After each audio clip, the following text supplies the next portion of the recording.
بسم الله الرحمن الرحیم. السلام علیکم ورحمت الله وبرکاته. عزتمند مسلمانانو ورونو او خویندو، امید لرم چې تاسو به روغ جوړ بیئ او خوشحال بیئ. زما د الله رب العزت نه دا دعا ده، دا سوال دی چې تاسو چرته هم یې، الله رب العزت مو همیشه د پاره روغ جوړ خوشحاله و آباد ساته، امین. عزتمندو، نن د یوې نوې او خاص وظیفې سره زه ستاسو مخکې حاضر یم.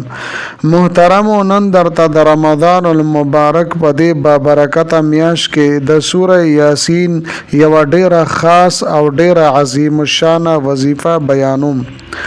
محترمو، چې د ستاسو کم قسم لا ناممکنه حاجات وي،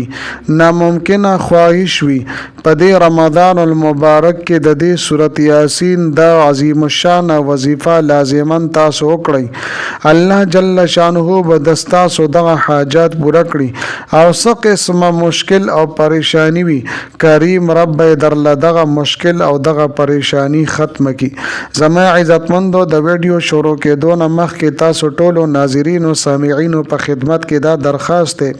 چې تاسو هسې هم ویډیو ګورئ، په اول ځل باندې مو زما د دې چینل وزټ کړی وي، دا چینل مو لا تر اوسه پورې سبسکرایب کړی نه وي، نو برای مهرباني دا چینل سبسکرایب کړئ. سبسکرایب سره خوا کې د ټلۍ والا نشان دی، دا تاسو کلیک کړئ او سلیکټ آل کړئ، د دې لپاره چې دا هر راتلونکي ویډیو نوټیفیکیشن تاسو ته ملاویږي.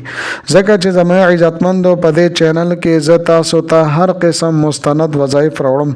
هغه مستند وظایف چې ما ته خپل استادانو د هغې اجازه راکړې دی. زما عزتمندو، زما د حوصله افزایي دپاره ویډیو ضرور لایک کړئ او لاندې کمنټ کې تاسو ماشاءالله، سبحان الله، جزاک الله یا د دې په شانتې نور ښکلي ښکلي الفاظ تاسو ولیکئ، دې دپاره چې ما ته حوصله افزایي ملاویږي او نور ډېر ښکلي وظایف زه تاسو ته په دې چینل کې راوړم. محترمو، که چېرې تاسو د سورت یاسین د عظیم الشان وظیفه کول غواړئ، نو ویډیو اخیره پورې وګورئ او سکپ کوئ یې مه.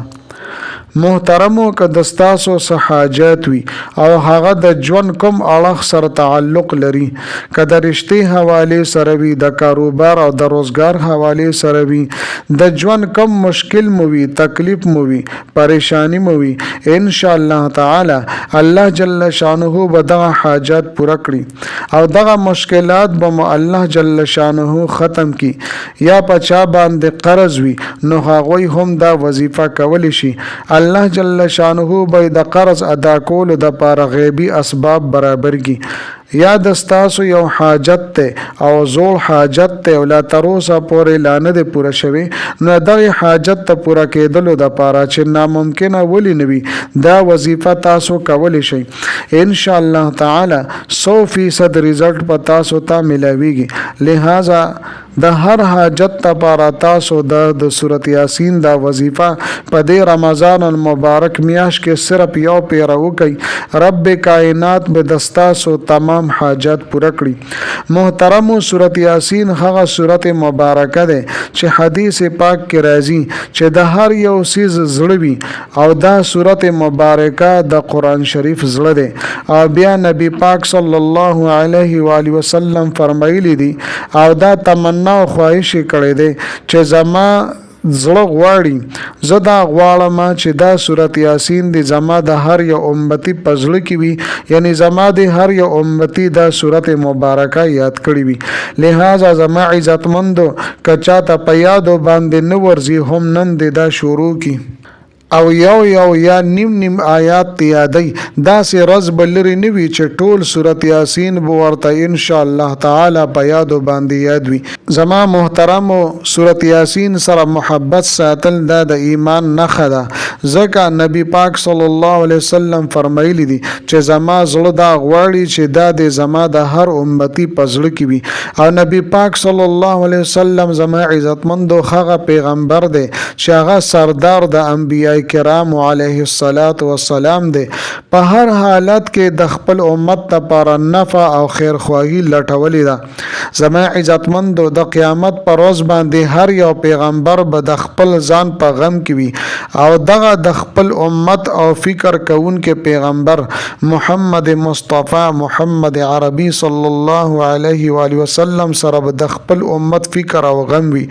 لہذا په هر تکلیف او په هر سخت کې هغوی خپل امت هیر کړي نه دي تر دې چې د ځنکدن په حالت کې د ځنکدن په وخت کې هم نبی پاک صلی الله علیه وسلم فرمای چې یا الله زما د امت سخت هم په ما باندې کېږدي او زما په امت باندې د مرګ سختی اسانه کې زما عزتمندو د مرګ په وخت کې هم نبی پاک صلی الله علیه وسلم شونډې مبارکه خوځېدې او امتی امتی ویل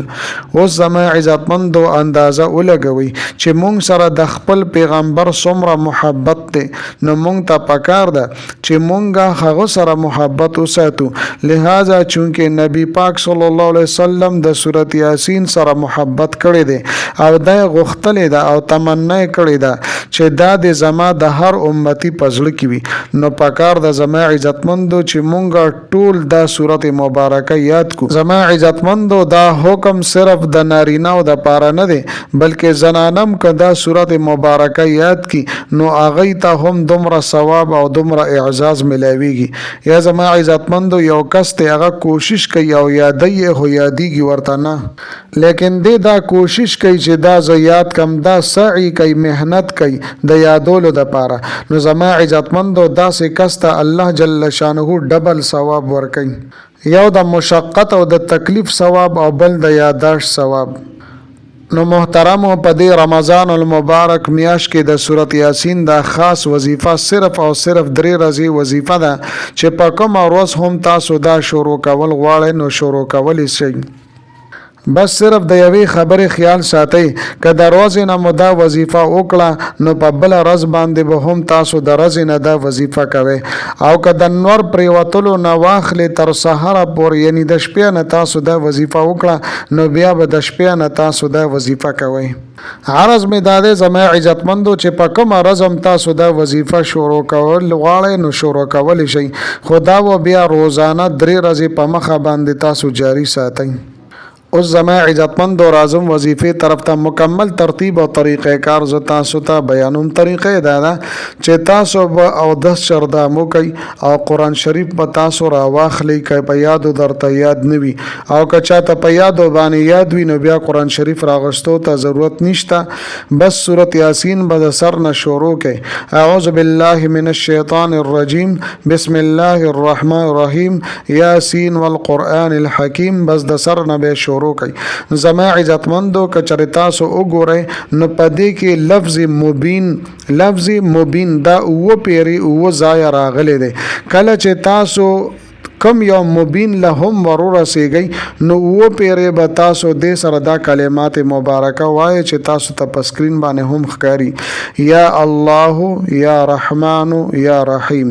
یا حی یا قیوم برحمتک استعیذ دا به زما عزتمندو 111 مرتبه یو سل یولس پیره به تاسو دا وای بیا به تاسو د سورۃ یاسین تلاوت شروع کړئ کله چې دویم مبین تاسو ورور سیگی نو بیا به دا کلمات مبارکه 111 مرتبه وای بیا به تاسو د سورۃ یاسین تلاوت شروع کړئ دریم مبین ته ورور رسیږئ نو بیا به 111 مرتبه تاسو د دې کلمات مبارکه ورد وظیفه وکړئ د طریقې سره به تاسو سورۃ یاسین مکمل کې او مبین باندې به تاسو او پیره یا الله یا رحمان یا رحیم یا حی یا قیوم برحمتک استعیذ دا به 111 مرتبه او پیره به تاسو سورۃ یاسین کې وای زما عزتمندو دا تاسو به 3 ورځې دا عمل جاری ساتئ یو ورځ به تاسو یو پیره دا عملو کې په دویم ورځ به تاسو یو پیره دا عملو کې او په دریم ورځ باندې به تاسو یو پیره دا عمل وکړئ یعنی د ورځې نه صرف یو پیره به تاسو سورۃ یاسین د طریقې سره ختم وکړئ دا خو زما عزتمندو د هغه چا د پاره چې معمولی حاجت وي نو دا غي د پاره یو پیره ویل د کافی دي یعنی په 3 ورځو کې یا په 3 شپو کې صرف یو پیره تاسو 3 ورځې په مخه باندې تاسو 3 پیری د دې دا ختم وکړي دین علاوه زما عزتمندو که چرستاسو یو خاص حاجت وي یو غټ حاجت وي او ناممکنه حاجت وي نو بیا به 3 ورځې په مخه باندې یا 3 شپې په مخه باندې 3 پیری به تاسو د سورت یاسین دا ختم کوي یعنی کومه طریقه باندې چې ما تاسو ته ذکر کو هم دې طریقې سره 3 پیری لکه مثال په تور باندې نن تاسو وایي 3 پیری تاسو سبا له وایي 3 پیری تاسو بل رست خو زما عزتمندو دا خبره یاد ساتئ چې هغه یو پیراویل چې ما تاسو ته ذکر کړ 3 ورځې په مخه هغه به تاسو خاص وخت کې په خاص ټیم کې وایي علاوه داغینه په بل ټیم کې تاسو نه وایي او کچره د تاسو یو خاص حاجت وي یو غټ حاجت وي یا ناممکنه حاجت وي نو تاسو به روزانه 3 پیری درازینا یا 3 پیری د شپیانه 3 ورځې په مخه باندې به تاسو د سورت یاسین دا ختم کوئ نو زما عزتمندو د دې د پاره سو وخت س قید نشته د سحر نه تاسو یو پیرا د دې ختم کو بیا د ماسپغین مزنه پس تاسو د دې دویم ختم کو د مازیګر مزنه پس تاسو د دې دریم ختم کو نو دې طریقې سر زما عزتمندو تاسو لګ هم د سورت یاسین دا دویم طریقې سره دا ختم کولی شئ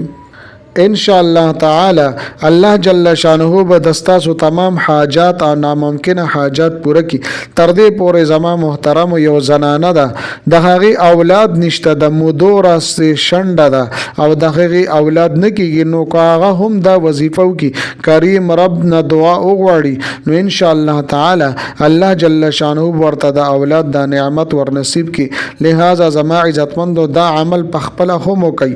خپل ملګرو سره هم د صدقه جاریه په تور باندې شیر کوي والسلام علیکم ورحمت الله وبرکاته